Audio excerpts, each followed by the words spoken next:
Have you ever, just stopped and wondered about the really big questions in life? Oh, absolutely. Like, what is all this reality stuff? Exactly. And who are we, really? Or, that age-old one. Yeah. What happens when we die? Questions people have asked forever. Right. And long before modern science, ancient wisdom traditions were already wrestling with these very questions. Millennia ago.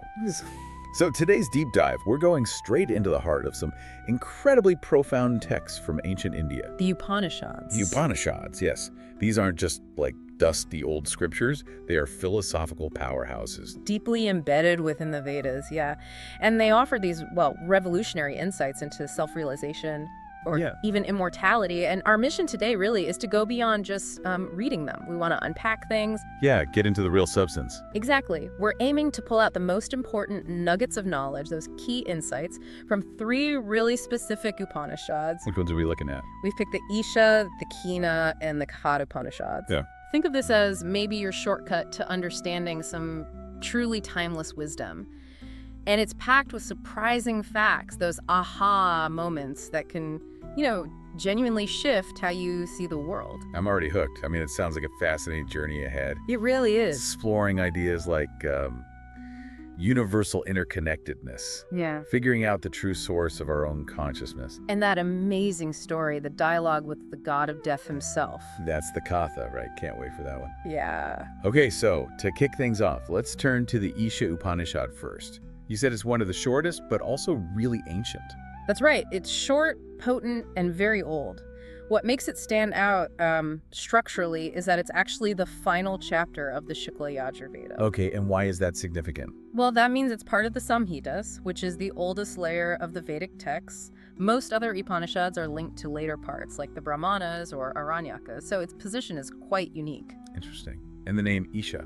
Yes, the name comes right from its opening words, Jasvasyam. It translates roughly to enveloped by the Lord, or maybe hidden in the Lord, with Lord often understood as the self, the ultimate reality. Wow. Enveloped by the Lord. That immediately sets a profound tone, doesn't it? It really does. So, starting with that idea, this sense of being enveloped, how does the Isha Upanishad develop this concept of universal interconnectedness? It basically lays out this core idea that everything, and I mean everything in the universe, living, non-living, all of it is pervaded by one single divine consciousness. Everything. Everything. And the implication is huge. If you truly grasped that, if you recognize this divine presence everywhere, well, you start seeing the unity within all the diversity. So seeing the divine in everyone and everything, including yourself. Exactly. It's a fundamental shift in perception. That's a powerful foundation. Yeah. But how does that translate into, everyday life? Especially that tension between action and spiritual knowledge. It feels very practical. Oh, it definitely tackles that head on. It addresses the classic tension between a life of karma action in the world and a life focused purely on jnana, spiritual knowledge and renunciation. And what's its take? Does it say pick one? No, not exactly. It doesn't advocate for abandoning the world. Instead, it teaches that you should live a full life, perform your duties, your actions. Okay. But do it selflessly, without getting attached to the outcomes, the results. The non-attachment principle. Precisely. It even gives this specific advice: wish to live for 100 years by doing your work, your karma, in this world. It's about engagement, but with inner freedom. I see. Engaged, but not entangled. You could put it that way, yes. No, it also talks about vidya and avidya, knowledge and ignorance. But there's a twist here in the Isha, isn't there? There is, and it's quite unique. It suggests understanding both is crucial. Here, avidya isn't just ignorance, it seems to refer more to practical worldly knowledge, the empirical stuff, and vidya is the higher spiritual wisdom. Okay, so you need both. Yes. The idea is that by mastering avidya, the worldly side, you can navigate and overcome physical limitations, even death, in a sense. But it's through vidya, the spiritual insight, that you achieve true immortality. But there's a warning too, right? A strong warning. It says that immersing yourself only in false knowledge, or perhaps just the pursuit of worldly knowledge without the spiritual anchor, leads to greater darkness. So balance is key. That makes sense. And this seems to lead directly into its teachings about the self, the Atman. It does, and here's the core aha moment, the really radical insight. Your deepest individual self, your Atman, It isn't just connected to the supreme reality, Brahman. It is Brahman. It is Brahman. They are one and the same. Realizing this absolute unity, this non-duality, that's the path to liberation. Wow. How does it describe this self? It's described as without a body or shape, pure, all-knowing. It transcends the physical limitations we usually associate with ourselves. And this realization connects back to that idea of detachment. Directly. If you realize your true nature is this infinite, pure self, then finding enjoyment comes through renunciation, not necessarily of actions, but of desire and attachment. It advises not to covet what belongs to others. It's about finding freedom within. Okay, so the Isha paints this picture of reality enveloped by the divine, urging action with detachment. Now, shifting gears to the Katha Upanishad, its very name, Kina, means by whom. Exactly. By whom? Or by what? It immediately signals a shift to a deeper philosophical inquiry. It's asking, what's the ultimate source? The root cause. How does it start that investigation? It begins beautifully, poetically in the first couple of chapters. It poses these fundamental questions like, by whom is the mind directed to think? By whom is the life breath commanded to flow? By whom is speech impelled so that we speak? What God is behind the eye and the ear, making them work? Powerful questions. Yeah. And the answer it gives. The answer is Brahman, the ultimate reality. But crucially, it states that Brahman is entirely beyond our senses and our mind. Beyond our grasp. In the conventional sense, yes. And this leads to that fascinating paradox it presents, that those who think they know Brahman, who feel they've got it all figured out intellectually, they actually know very little. Whereas those who realize its incomprehensibility, who understand that it can't be grasped like an object, they are actually closer to true knowledge. So knowing is realizing you don't know it in the usual way. Precisely. It points towards a different kind of knowing, an intuitive realization beyond concepts. That distinction is really important. Now, the Katha does something interesting later on, doesn't it? It shifts from these poetic questions to, well, a story, an allegory. It does. It's a brilliant shift. Chapters 3 and 4 tell this compelling allegorical tale. It's almost like a little cosmic drama. Tell us about it. Okay, so the gods figures like Agni, fire, Vayu, wind, and Indra, king of gods, they win a battle against demons. But then they get arrogant. Pride comes before a fall. Sort of. They start thinking they won entirely through their own power. So Brahman appears to them, but not as Brahman. It appears as a mysterious being, a yaksha. A spirit or entity. Yes, something they don't recognize. And one by one, the powerful gods try to figure out what it is. Agni tries to burn it, but can't. Vayu tries to blow it away, but can't. Their powers fail.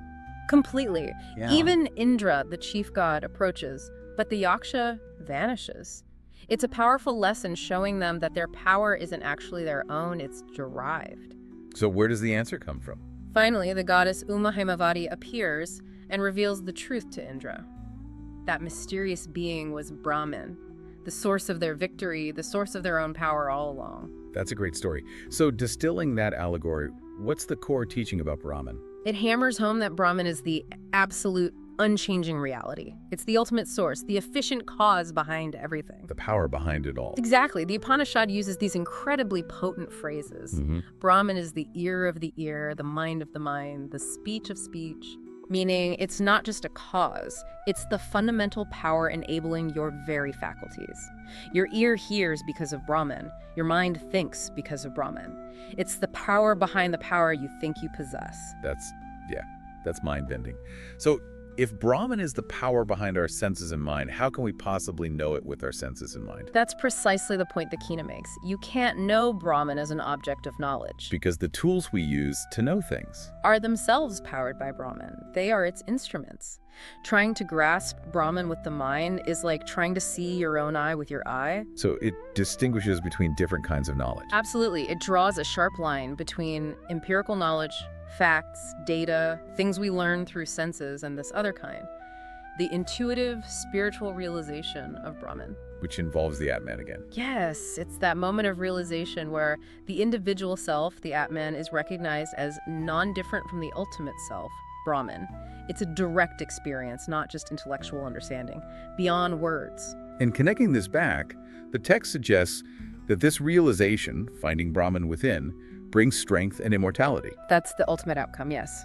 Realizing Brahman within gives profound inner strength, and immortality here isn't about the body living forever. Right, we touched on that. It's about transcending the cycle of birth and death.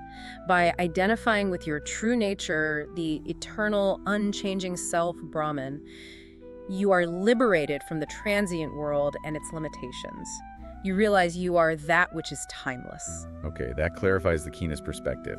Now let's move to perhaps the most famous one, the Katha Upanishad. Ah, yes, the Katha. It's widely known, very influential. Why is it so popular, do you think? Well, partly because it presents these incredibly deep truths in such a clear, poetic, and narrative way. It's embedded in the Krishna Yajurveda, and it just resonates with people. And the core of it is this story, this dialogue. Exactly. The central narrative is this powerful encounter between a young boy, Nachiketa, and Yama, the actual god of death. That's quite a setup. How does it begin? It starts with Nachiketa's father, Vashasravasa, performing a big sacrifice, a yajna. But there's a problem. What's the issue? He's supposed to give away valuable gifts, but he's giving away old, worn-out cows that are basically useless, drunk their last water, eaten their last grass. Ouch. Not exactly generous. Right. And young Nachiketa sees this, and faith enters him. He's dismayed by the hypocrisy of the flawed offering. He realizes this won't bring his father any merit. So what does he do? He goes to his father and asks, quite provocatively, "Father, to whom will you give me?" Bold question for a boy. Very. He asks once, twice. His father ignores him. He asks a third time.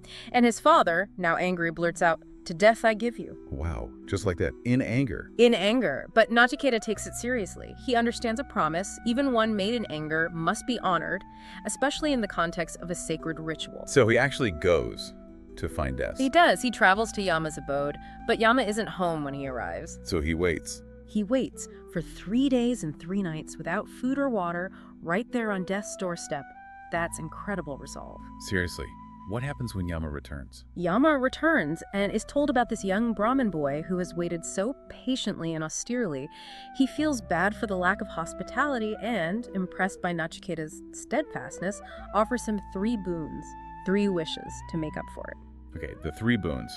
What does Nachiketa ask for? Well, for the first boon, he thinks of his father. He asks that his father's anger be appeased, that he welcomes him back kindly when he returns. Yama grants this easily. Nice first choice. And the second? For the second, he asks about the path to the heavenly realms.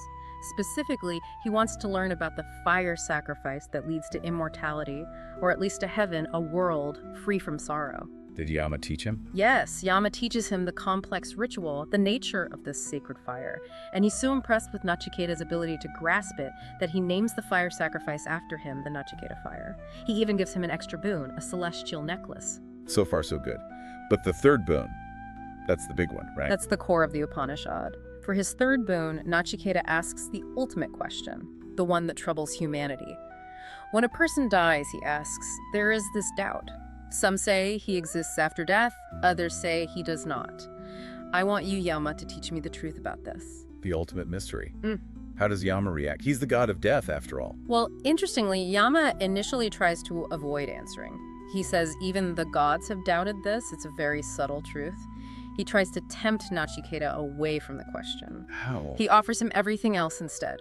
Long life, sons and grandsons, vast wealth, horses, elephants, kingdoms, beautiful celestial dancers, all the pleasures imaginable.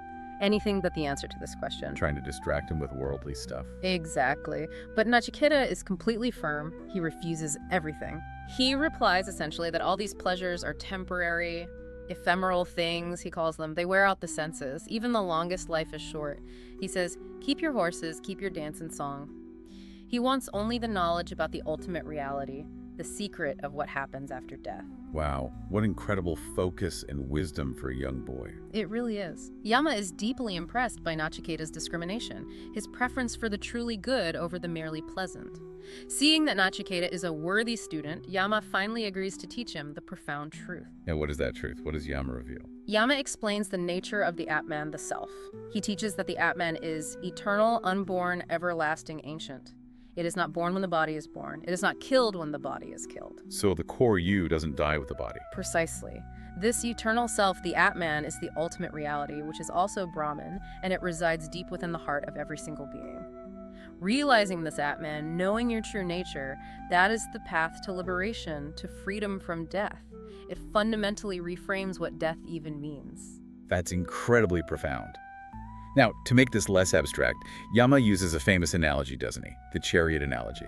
Yes, it's one of the most well-known parts of the Katha. It's a fantastic metaphor for self-mastery. Can you walk us through it? Sure. Yama compares the body to a chariot. The intellect, the buddhi, is the chariot driver. The mind, manas, is the reins. Okay. The senses, indriyas, are the horses pulling the chariot. And the objects of the senses, the things we see, hear, taste, etc., those are the roads the horses travel on. Yeah, who's the passenger? The passenger, the owner of the chariot, is the Atman, the self. So what's the point of the analogy? The goal, Yama explains, is for the intellect, the driver, to gain firm control over the mind, the reins, and through the mind, to control the senses, the horses.